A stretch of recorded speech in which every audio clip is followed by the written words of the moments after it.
చెప్పినప్పుడు వినాలి కదా! ఈ మాట ఎందుకంటున్నానంటే వీడియో మొత్తం చూస్తే మీకే అర్థమైతుంది. గ్రామ్ రేటు 90 రూపీస్ ఉన్నప్పుడు మా హస్బెండ్ అయితే సిల్వర్ బార్ తీసుకుందామని చెప్పారు 100 గ్రామ్స్‌ది. నేను అప్పుడు మనకి సిల్వర్ ఏం అవసరం లేదు కదా అని చెప్పి తీసుకోలేదు. సో, ఈరోజు మా కొత్తింటి కోసం కొన్ని పూజా ఐటెమ్స్ తీసుకుందామని మలబార్‌కైతే వచ్చాను. Gram rate too much cost అయితే పెరిగిపోయింది. అసలు ఎక్స్‌పెక్ట్ చేయలేదు ఇంతలా పెరిగిపోతుందని.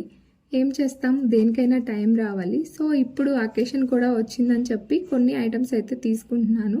ఇక్కడ ఖజానా జ్యువెలర్స్కి అయితే వచ్చాము. దాంట్లో గంధం బౌల్ అండ్ అగరబత్తి స్టాండ్ చూస్తున్నాము. ఈ అగరబత్తి స్టాండ్ చూసారా ఎంత చిన్నగా క్యూట్గా ఉందో. బట్ మా అమ్మ అయితే అంత చిన్నది వద్దని చెప్పారు. సో అందుకే కొంచెం పెద్దది చూశాను. ఈ పెద్దది కూడా చాలా బాగుంది. మా సిస్టర్ కూడా వచ్చింది షాపింగ్కి. తను కూడా ఏదో ఒకటి నీకు నచ్చింది తీసుకో కొనిస్తానని చెప్పింది. నేనైతే ఈ కుంకుమ చూస్తున్నాను. చాలా వాటికి మువ్వలు వచ్చాయి. అలాంటివి నాకు నచ్చవు, సింపుల్గా ఉంటేనే నచ్చుతాయి. ఫైనల్గా ఈ 3 ఐటమ్స్ అయితే తీసుకున్నాను. నేను తీసుకున్న ఐటమ్స్ మీకు ఎలా అనిపించాయి? ఈ వీడియో నచ్చితే లైక్ చేయండి, సబ్స్క్రైబ్ కూడా చేసుకోండి.